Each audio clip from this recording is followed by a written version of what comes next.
Thanks. I was trying not to get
She already told you.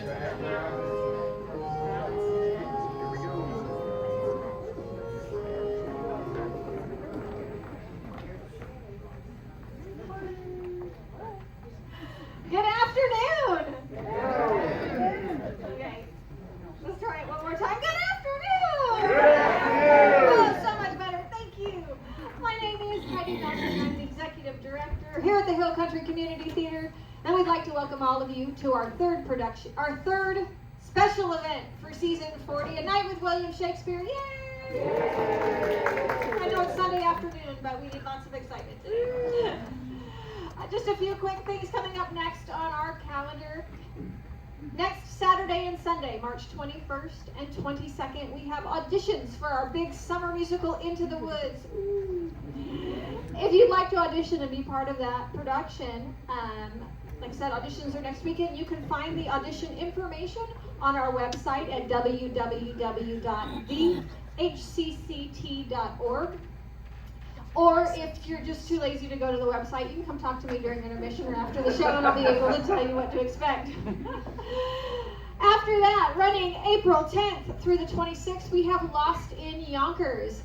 Cast is already in rehearsals. It's a fabulous cast. It's going to be a great show. Tickets go on sale to the public on Monday, March 30th. All right.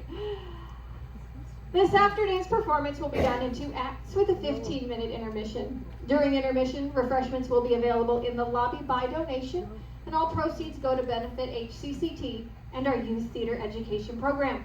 As many of you know, we do have several children in our program that are on scholarship.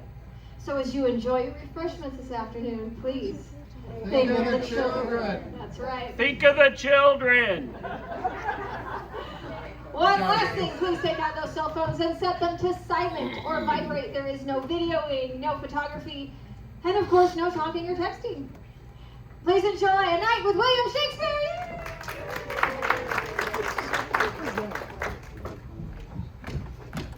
Hey y'all, my name is Seth Smith. How are you doing?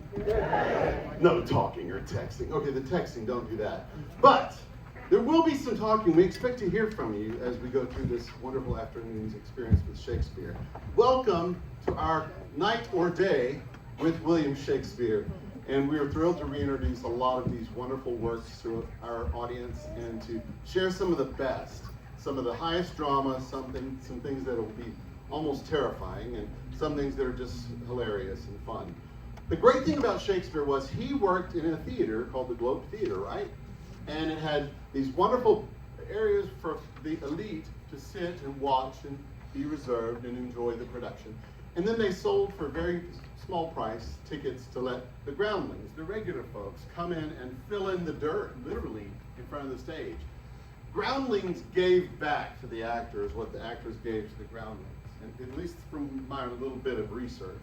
So how many of y'all feel like you might be good candidates to be lively groundlings today? Oh, come on, this side, I didn't hear a lot.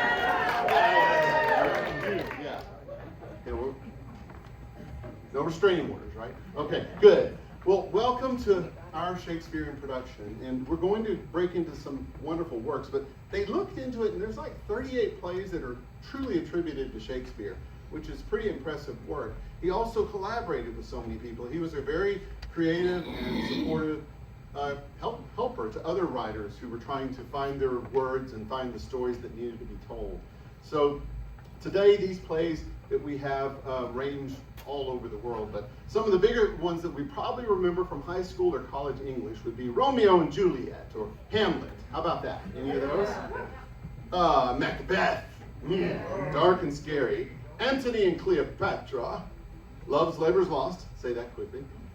Pericles, or any others. We have several others that we're going to explore today, and I think you're going to have a great time. Never fear, if you feel it, let us hear it.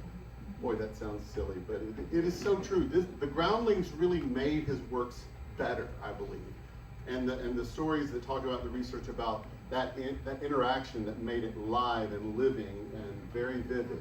So you're part of the vividity that we're experiencing today. So anyway, let me jump back onto script. I got a little bit off, sorry. I'm going to keep it clean because they've got a lot of work to do and they're really talented. The themes that Shakespeare covered, of course, romantic themes, and there was war and pestilence and terrible, horrible things. Some of them became big, beautiful movies starring Leo DiCaprio, and some of them haven't yet become such a film. But the world is still interested in William Shakespeare, and you'll see it in movies that come out like 10 Things I Hate About You came out in like 1999, but it was really, a Shakespearean show. Let's dive a little bit further into it. Let's see, noteworthy. Oh, this is fun. This is our director and our writer, Daniel Melton, a brilliant guy. He's running the camera back there in the light. We love him. He can do anything. But we're very fortunate to get to explore this. There's no other theater right now in this moment on the entire planet that is doing what we're doing. So we're doing something totally unique and beautiful and special, and you're a part of it as groundlings, active and lively groundlings who've had coffee and are ready. Okay. So without much further ado about this or that or the other, or as Shakespeare might say, without much ado about nothing. Yeah, we're also that kind of show. We welcome you to a night and a day with William Shakespeare.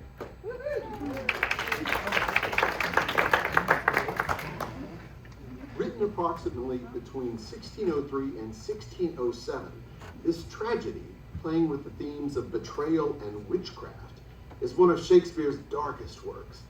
Let us begin our show with scenes from the Scottish play itself, Macbeth.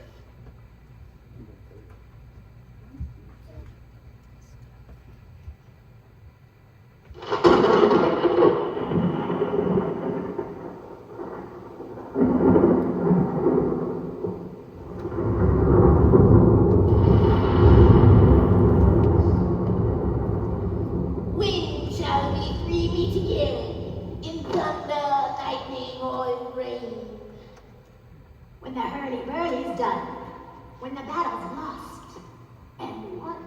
That's be the air, the set of sun. Where's the place? Upon the heath.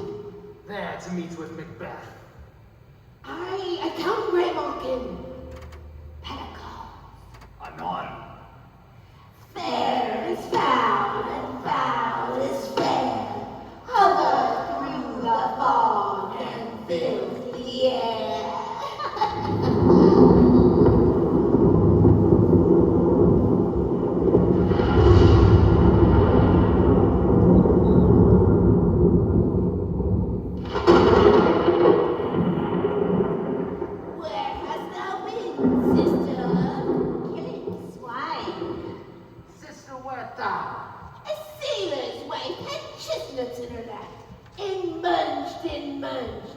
Give me, quoth I, and rank the witch, the rump-fed runyon cry.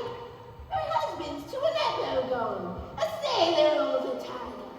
And then a sleep, I'll fiddle sail, and like a rat, without a tail, I'll do.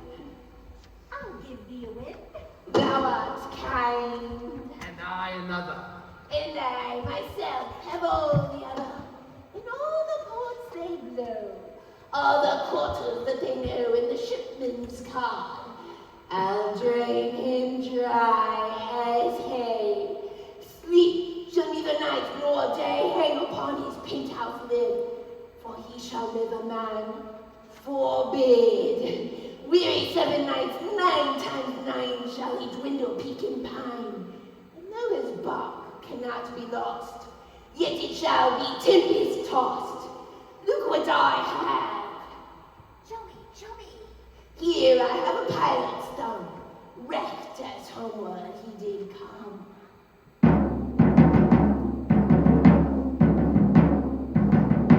A drum, Macbeth doth come. The weird sisters, hand in hand, hostess of the sea and land. Thus we go about, thrice to thine, and thrice to mine, and thrice again to make up 9. Peace, the charms wound up.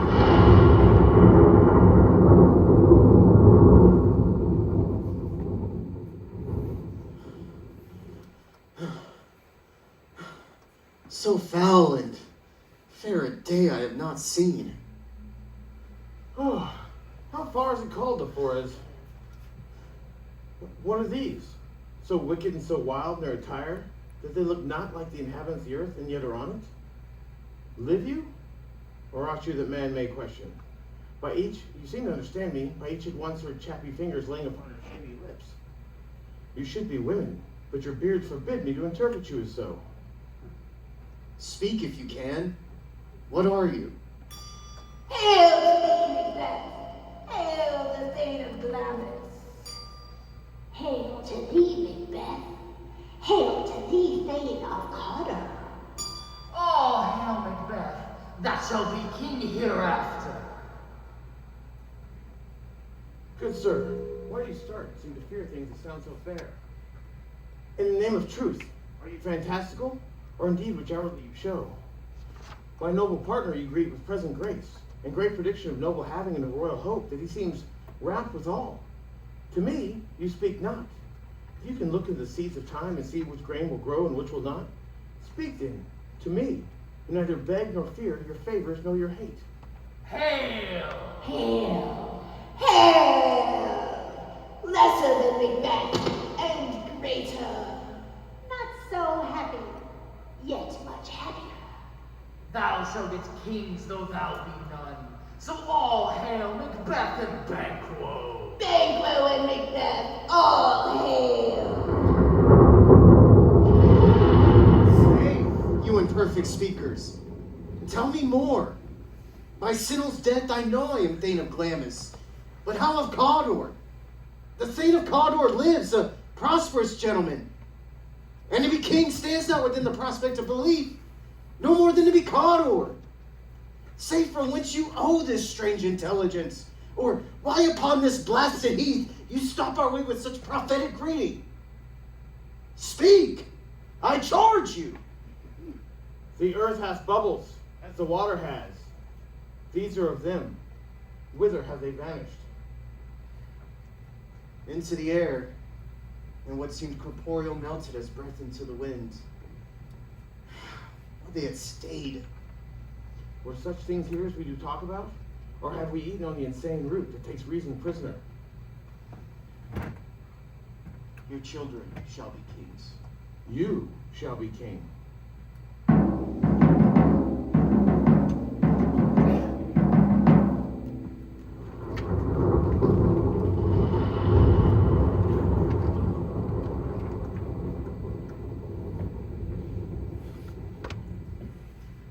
Why, how now, Hecate?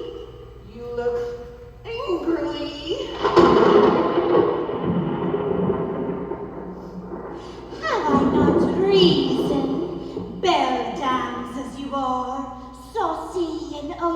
bold? How did you dare to trade and traffic with Macbeth in riddles and affairs of death? When I, the mistress of your charms, the close contriver of all harms, was never called to bear my part, nor show the glory of all art. And which is worse, all you have done hath been but for a wayward son, spiteful and wrathful, who, as others do, loves for his own ends, not for you. But make amends now. Get you gone, and at the pit of Archred meet me in the morning. Thither he will come to know his destiny. Your vessels and your spells provide, your charms and everything beside. I am for the air!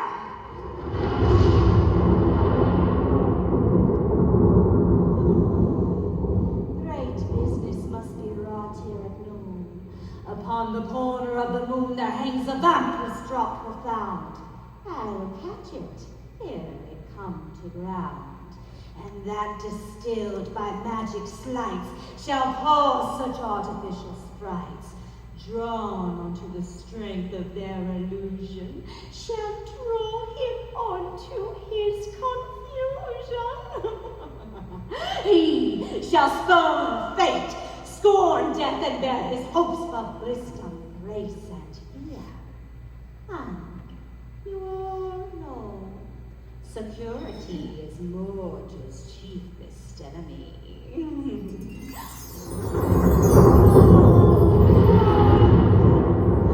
I am cold, my little spirit seed sits in a foggy cloud and stays for me. Come, let's make haste. Soon she'll be back again.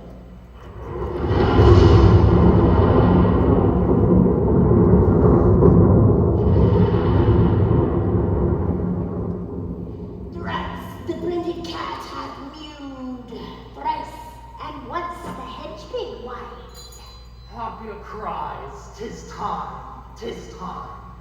Round about the cauldron go, in the poisoned entrails throw. Toad that under cold stone days and nights, 31 has sweltered venom sleeping got. Boil thou first in the turned pot. Double, double, toil and trouble, fire burn and cauldron bubble.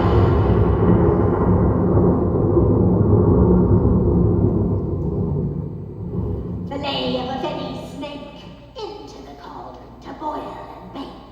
Iron newt and toe of frog, wool of bat and tongue of dog, adder's fork and blind worm's sting, lizard's leg and owlet's wing, for a charm of powerful trouble, like a hell broth boil and bubble. Double, double, toil and trouble, fire, burn, and cauldron bubble. Scale of dragon, tooth of wolf, witch's mummy, maul and gulf, of a raven, salt sea shark, root of hemlock, digging in the dark, liver of blaspheming Jew, nose of Turk and Tartar's you.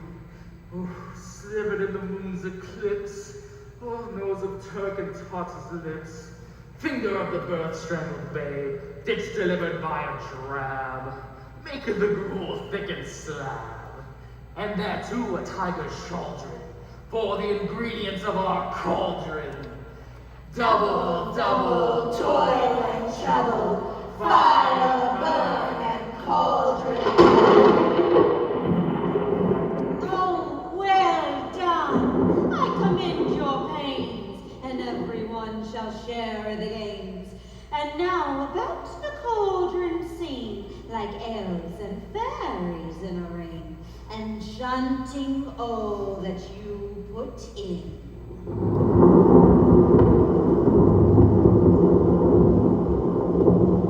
By the pricking of my thumbs, something wicked this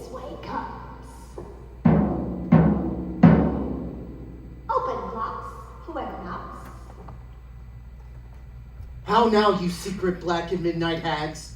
What is it you do? A deed without a name. I conjure you by that which you profess. However you come to know it, answer me. Though you untie the winds and let them fight against the churches, though the yeasty waves confound and swallow navigation up, though bladed corn be lodged and trees blown down, though castles topple on their warders' heads, though palaces and pyramids do slope their heads to their foundations, though the treasure of nature's Germans tumble all together, even till destruction sicken, answer me to what I ask you. Speak, demand. Well, answer. Sayest thou rather hear it from our mouths, are our masters. Call him. Let me see him. Poor in sound blood that hath eaten her 9 sparrows. Grease that's sweating from the murderer's gibbet, throw into the flame. Come high or low, thyself and thy office deathly show. Tell me, thou unknown power. He hears thy thought. Listen to his words, but speak thou not. Macbeth! Macbeth! Macbeth! Beware the thane of battle. Beware Macduff. Dismiss me. Enough. Whatever thou art, for thy good caution, thanks. Thou hast harked my fear aright. But one word more. He shall not be commanded. Here is one more potent than the first. Macbeth! Thy 3 ears I hear thee. Be bloody bold and resolute. Laugh to scorn the power of man, for none born of woman shall harm Macbeth. Then live, Macduff. What need I fear of thee? But yet I'll make assurance double sure, and take a bond of fate. Thou shalt not live, that I may tell pale-hearted fear it lies, and sleep in spite of thunder. What is this that rises like the issue of a king, and wears upon his baby brow the rounded top of sovereignty? Listen, but speak not to it. Be lion method proud, and take no care who chase, who frets or where conspirators are.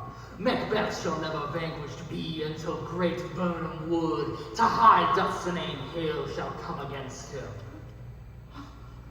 That will never be. Who can impress the forest? Bid the tree unfix his earthbound root? Sweet Bodements, good. Rebellious dead, rise never to the wood of Burnham rise. In our high place Macbeth shall live the life of nature. Pay his breath to time and more custom. Yet my heart throbs to know one thing. Tell me, if your art can tell so much, shall Banquo's issue have reign in this kingdom? Seek to know no more. I will be satisfied. Deny me this and an eternal curse fall on you. Let me know. Why sinks that cauldron? What noise is this? Trumpets.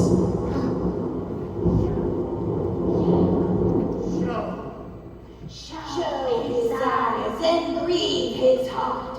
Come like shadows, so depart. Thou art too like the spirit of Banquo. Down! Thy crown does sear mine eyeballs. In thy hair, thou other gold-bound brow is like the first. A third is like the former. Filthy hags! Why do you show me this? A fourth, starred eyes. Why will the line stretch out to the crack of doom? Another yet, a seventh, I'll see no more. And yet the eighth appears, who bears a glass that shows me many more. And some I see that twofold balls and treble scepters carry. Horrible sight! I see 'tis true. For the blood-bulging Banquo smiles upon me and points at me for his. What? Is this so? Aye, sir. All this is so. But why stands Macbeth thus amazingly? Come, sisters, cheer we up the sprites, and show the best of our delights. Out shall arm the air to give a sound while you perform your antics round. That this king may kindly say, our duties did welcome his pay.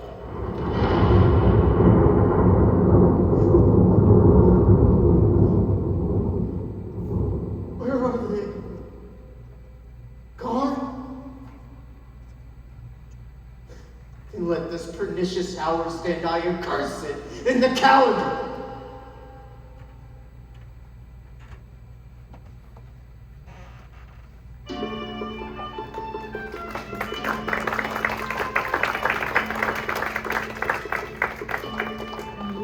What do you think? It's impressive, isn't it? Too much echo chamber. It's hard to understand. Okay, we'll take that note. Thank you very much, sir. But to attempt any kind of production such as Hamlet, it takes amazing actors willing to put hours and hours and hours into studying what these characters are going through and what the times were and how things go. I don't think we ever got this much impact when we studied it in school. Did you? So we are thinking that maybe Shakespeare, the wonderful work that goes back 400 years, might have a place on our stage. What do you think?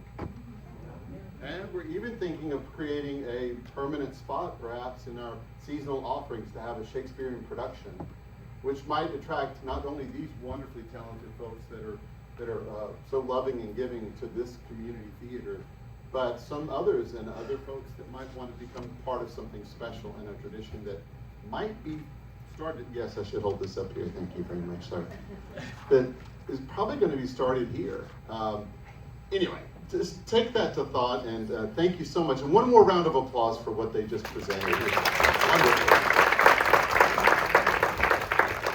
So, ladies and gentlemen, we do want to gauge your reactions, of course, but we also know that Shakespearean language is a little difficult to understand at times. I think that these characters, through the terror in their eyes and the way they presented, I understood everything they were saying and what they were doing, the plots and all that was swirling about them.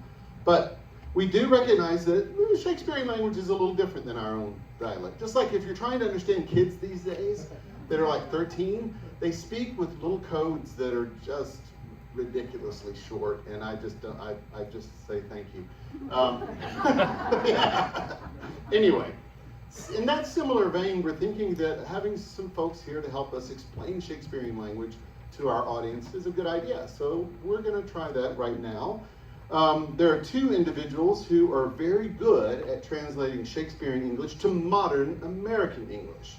Now, these experts make the language more accessible and enjoyable and so forth. But we also want to make it accessible to everyday Texans, and we love y'all. And I am also an everyday Texan.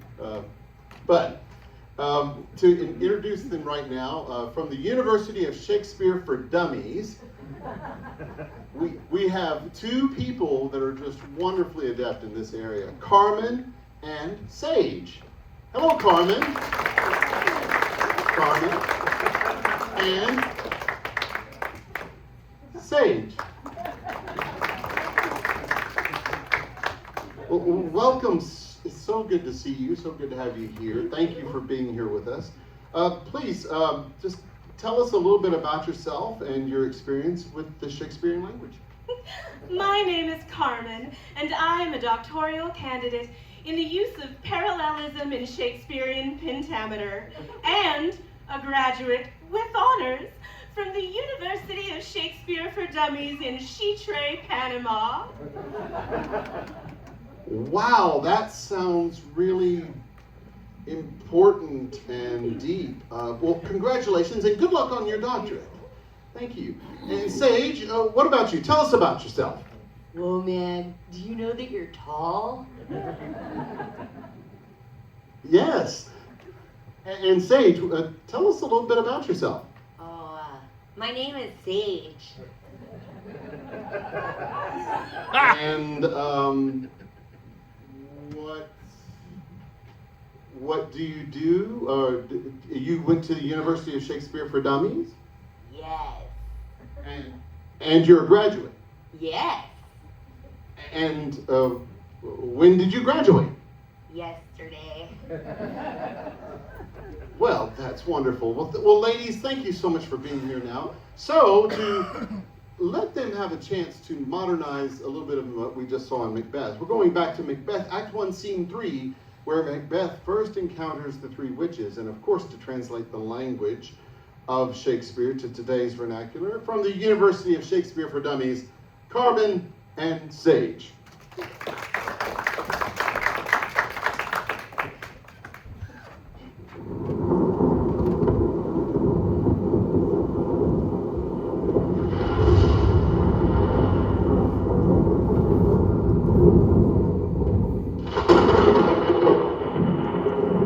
Where hast thou been, sister? Killing swine. Sister, where'rt thou? A sailor's wife had chestnuts in her lap, and munched and munched. Give me, quoth I, a right bewitched, the rough-fed runyon cried. Her husband's to Aleppo gone, master o' the tiger, and in a sea thou fiddle sail, and like a rat without a tail, I'll do, and I'll do. Where have you been, sister? Slaughtering pigs, man. What about you? A sailor's wife had chestnuts in her lap, and as she was snacking on them, I said, "Give me some." And that fat woman said, "Get away, witch."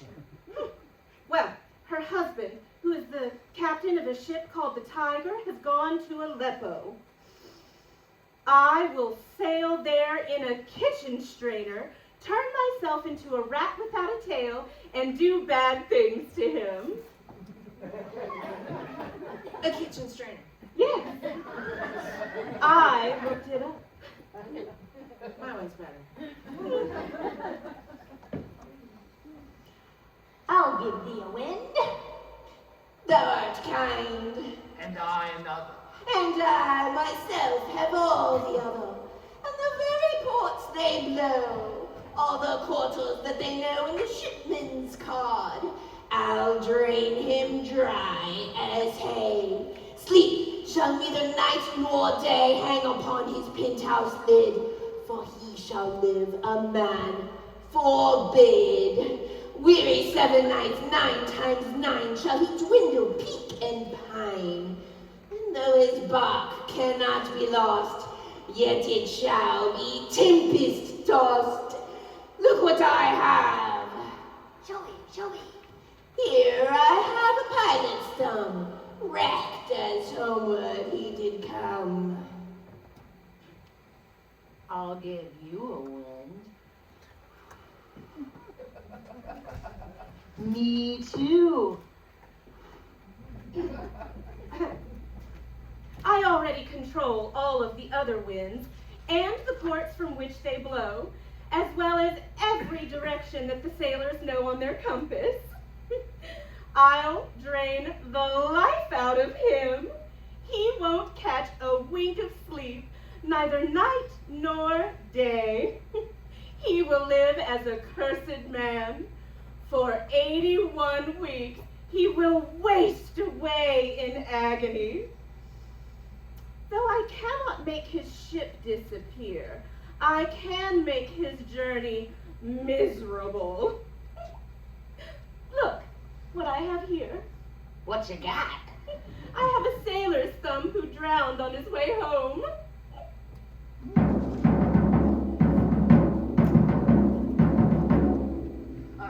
A drum, Macbeth doth come. The weird sisters, hand in hand, posters of the sea and land, thus do go about, thrice to thine, and thrice to mine, and thrice again to make up 9. Peace, the charms wound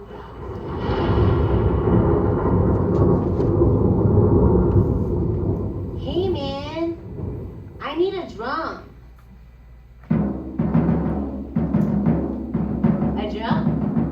must be Macbeth.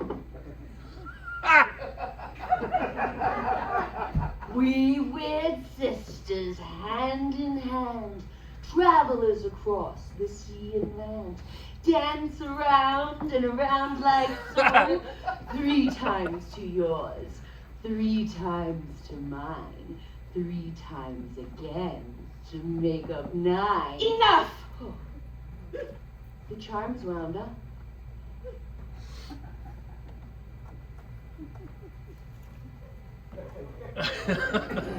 So foul and fair a day I have not seen. Well, how far is it called to Forest? What are these? So wicked and so wild in their attire that look not like the inhabitants of the earth and yet are on it?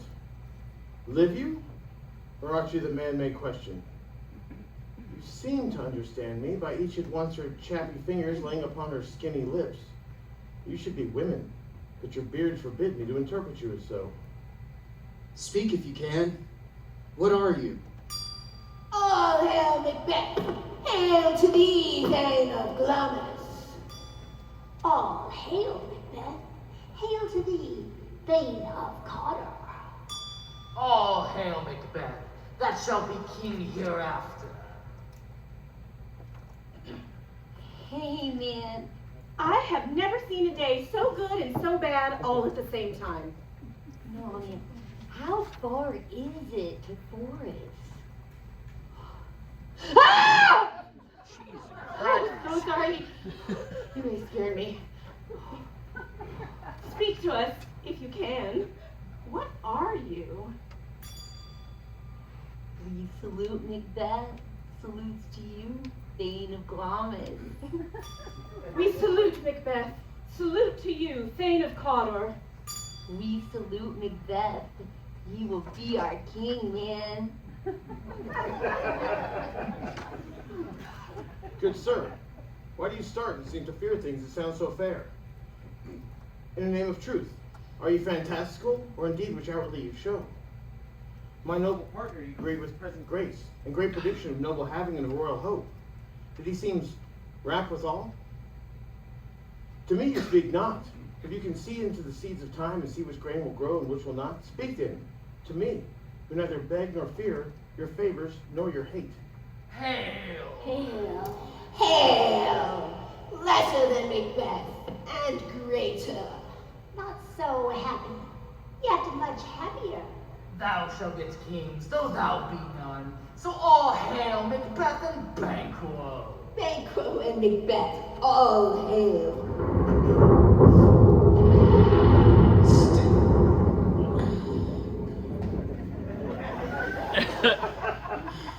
Good sir, why do you seem to fear everything that they say? Are you illusions, or are you truly what you seem? To Macbeth, you greet him with grace and predictions of royalty and nobility that seem certain to come true. But you don't say anything to me. If you can really see the future the way you say you can, then tell me whether you favor me or hate me, because, you know, I don't care or anything. Hey, how you doing? Salutes. No, really, man. How you doing? You are both a follower and a leader of Macbeth. No, you're not as cute as them. I mean, you're all right.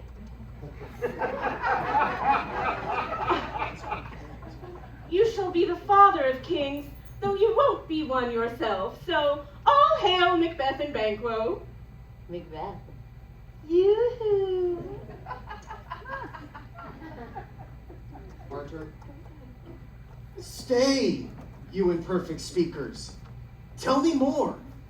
By Sinel's death I know I am Thane of Glamis, but how of Cawdor?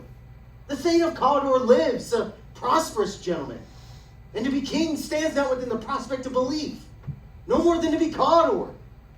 Say from whence you owe this strange intelligence, or why upon this blasted heath you stop our way with such prophetic greeting. Speak! I charge you! The earth has bubbles, as the water has. These are of them. Whither are they vanished? Into the air, and what seemed corporeal melted as breath into the wind. But they had stayed. Were such things here as we do speak about? Or have we eaten on the insane root that takes reason prisoner? Your children shall be kings. You shall be king. Wait! You only told me part of what I want to know. Stay and tell me more. I know I'm the Thane of Glamis because I inherited that title when my father Sinel died. But how can I be the Thane of Cawdor? The Thane of Cawdor is still alive, and he's a rich and powerful man.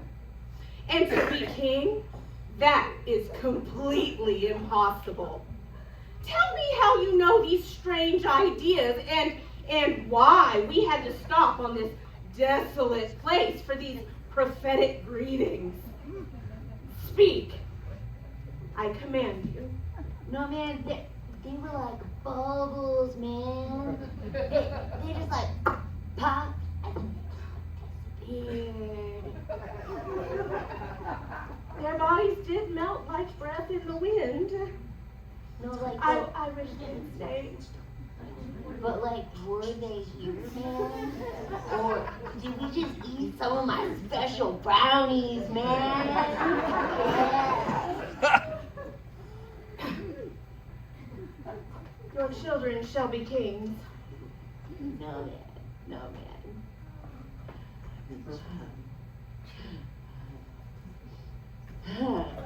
Hey, I'll be your queen. Get away from me, hippie!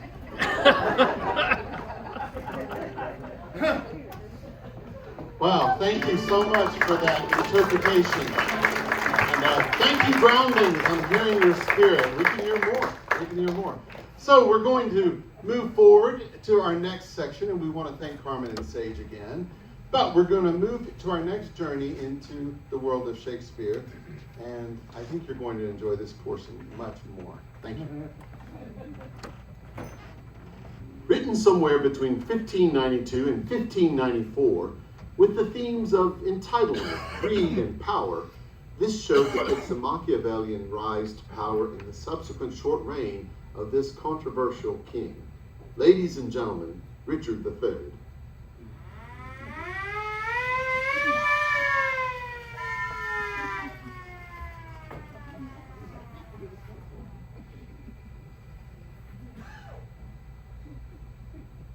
Now is the winter of our discontent made glorious summer by this son of York.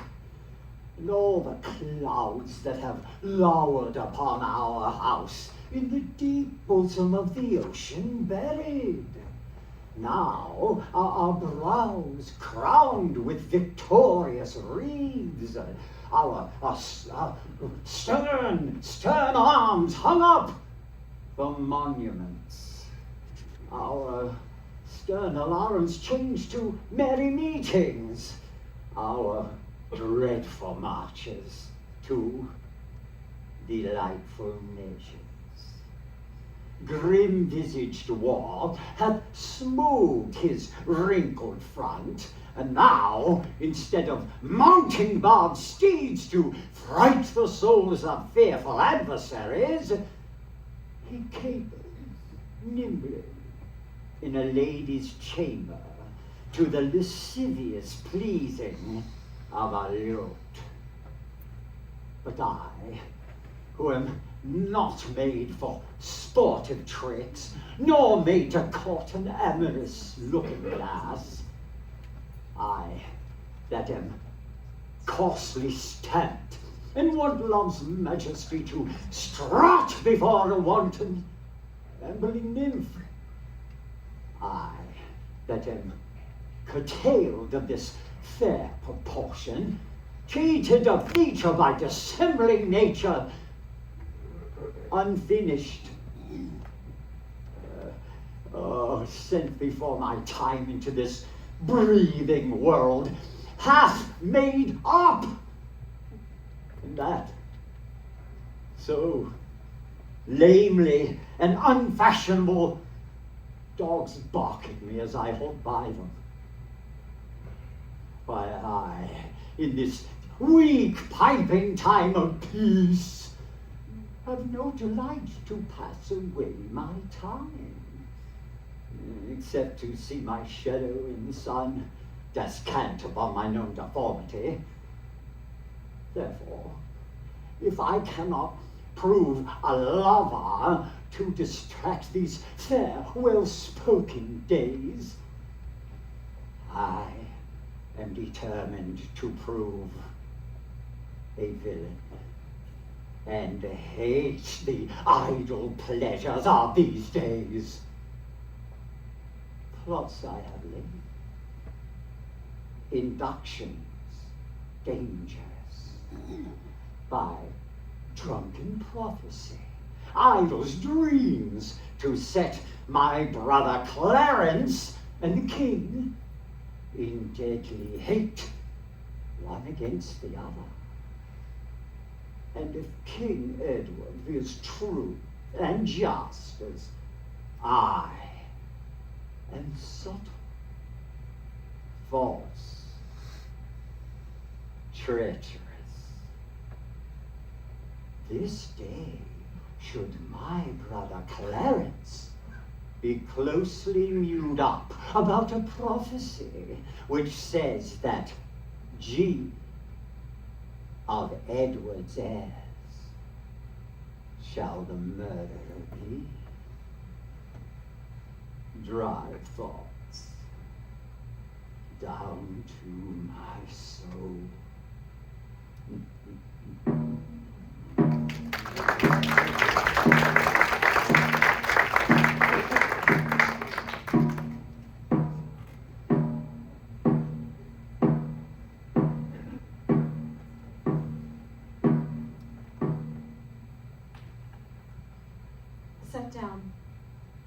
Set down your honorable load. If honor may be shrouded in a hearse. Whilst I, a while, obsequiously lament the untimely fall of virtuous Lancaster. Poor key-cold figure of a holy king. Pale ashes of the house of Lancaster. Thou bloodless remnant of that royal blood. Be it lawful that I invocate thy ghost, to hear the lamentations of poor Anne, wife to thy Edward, to thy slaughtered son, stabbed by the selfsame hand that made these wounds. Oh, lo, in the windows that let forth thy life, I pour out the helpless balm of my poor eyes.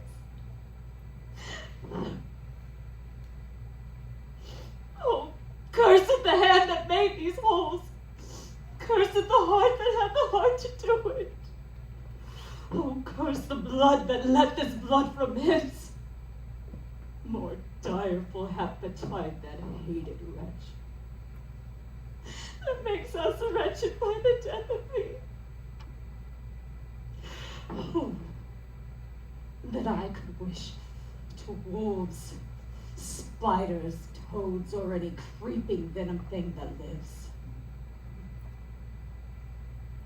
If ever he have child, abortive be it, prodigious and untimely brought to life, whose ugly and unnatural aspect made fright the hopeful mother at the sight. And that the heir to his unhappiness. If ever he have wife, let him be made more miserable by the death of him. Oh, than I am made by my poor lord and me.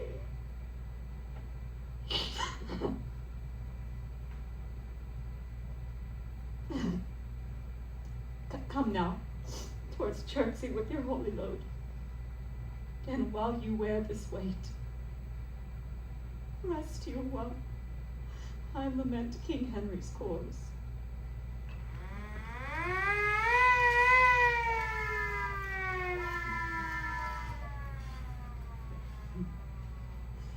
Foul devil, for God's sake, hence and trouble us not, for thou hast made thy happy earth thy hell, filled it with cursing cries and deep exclaims. If thou wishest to view thy heinous deeds, behold this pattern of thy butcheries. Oh, gentlemen, see. See dead Henry's wounds open their congealed mouths and bleed afresh. Blush, blush, thou lump of foul deformity, for 'tis thy presence that exhales this blood. From cold and empty blood, where no veins, where no blood dwells. Thy deeds, inhuman and unnatural, provokes this deluge most unnatural. O God, which this blood madest, revenge his death. O God and earth, which this blood drinkest, revenge his death. Either heaven with lightning strike the murderer dead, or earth gape open wide and eat him quick, as thou dost drink this good king's blood, which his hell-governed arm hath butchered.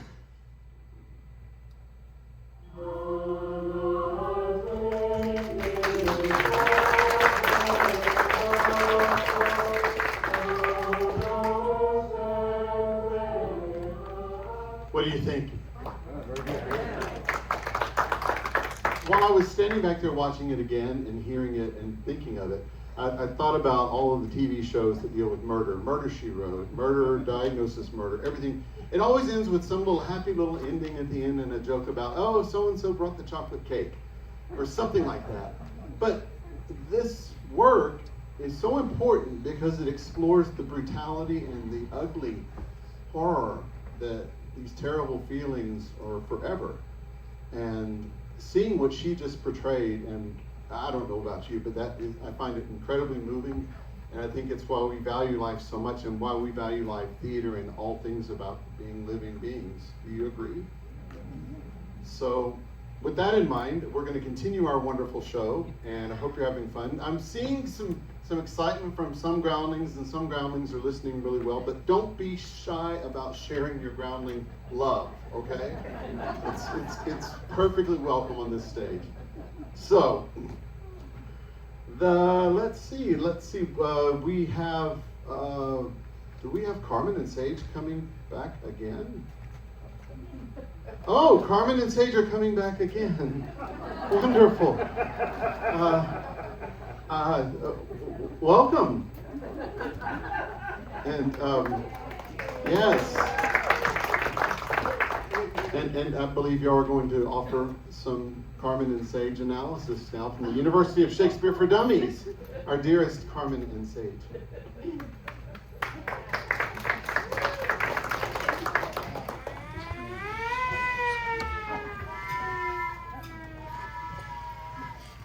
Foul devil, for God's sake, hence and trouble us not, for thou hast made thy happy earth thy hell, filled it with cursing cries and deep exclaims. You ugly devil, for God's sake, go away and leave us alone, for you have turned this beautiful earth into your own personal hell, filled with desperate screaming and harsh suffering. If thou wishest to view thy heinous deeds, behold this pattern of thy butcheries. Hey, jackass! Look at what you did!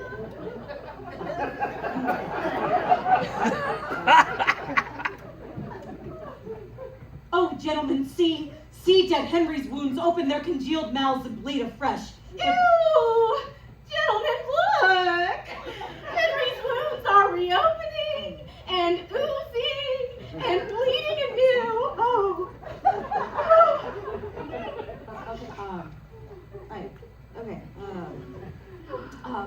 Blush, thou lump of foul deformity, for 'tis thy presence that exhales this blood from cold and empty veins where no blood dwells. Hey, Elephant Man! Why'd you do that? You made his stab holes bleed again. That's just rude. Spot on. Okay. Thy deeds inhuman and natural provokes this deluge most unnatural. Your inhuman orders to have him killed have caused his wounds to bleed unnaturally, even after his death!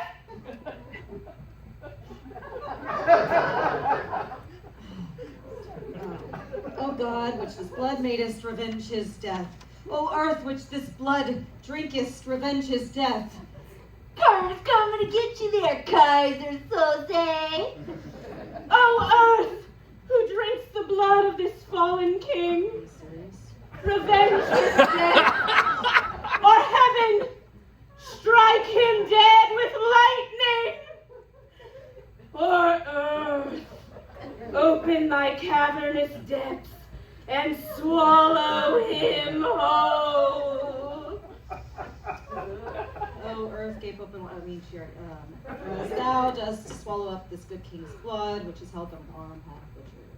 Either way, man, I don't see you having a bright future there, Quasimodo.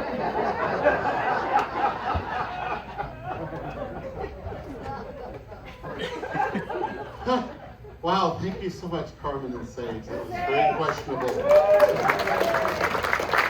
I have great news for all of you groundlings. We have coffee in refreshments, and it's now intermission, so we'll see you back in about 15. How about it?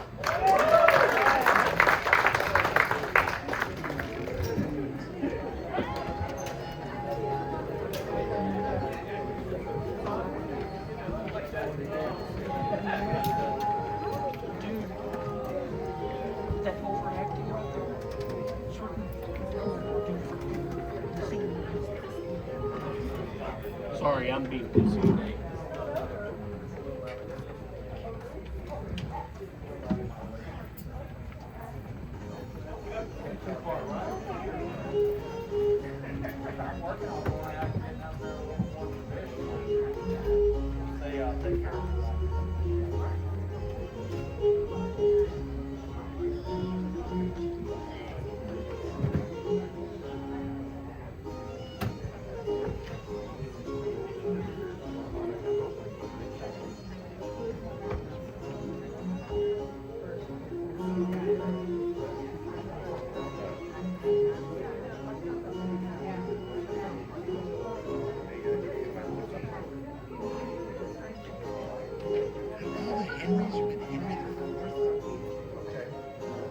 Just for a short little bit. Yeah.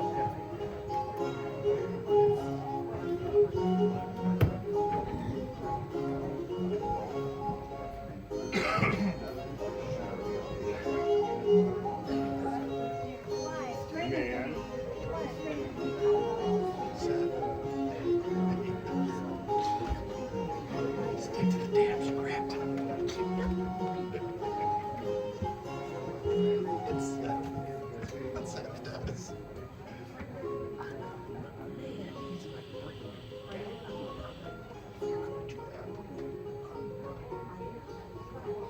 Last night was a million times better. The audience were laughing, which gave energy on stage was better. It's just like fucking I still really think for next year, figure out a way to ChatGPT to translate. Oh no, yeah. So use the projector. Yeah. And then just like they're doing the scene, and then in the middle of the scene, the projector goes on, and ChatGPT translates what just happened. That would be funny as hell. In a stupid, if we get him to do it in a voice. Yeah, we give it like an Australian accent or Do something. the unfiltered ChatGPT to where you can turn off their filter. and they can say they can be snotty and sarcastic. Yeah, exactly. That would be freaking Yeah, you hilarious. paid for the pro for like a month or whatever, right? You drop the $20 for the pro, and then you have it up there. Or what you do so that there's no like licensing issues is we just create our own ChatGPT, right? We pre-record them. Yeah, there you go. We pre-record the answers, so it says exactly what we want it to. But the way that we do it is like it's an interruption in the middle of the scene, right? It's like boom, boom, boom, boom, and you translate it. And so instead of like doing the whole scene and then doing the thing, like it's all happening at the same time, and the actors are just getting more and more frustrated as the thing continues because they can't get through a whole scene without being interrupted by ChatGPT. It'd be hilarious. Great if you could make it to where it sounded like some of the worst actors, like have one of them be like Shatner doing Richard the gosh, Third. yes. Or something. Yes. Now is the winter of our discontentment glorious. Summer on the sun of you. Yeah. Absolutely. Yeah. I think that would be so hilarious. And really like, you know, it starts off as like these actors trying to present Shakespeare, but it turns into just like that the whole time. You know, like the whole second act is just like that.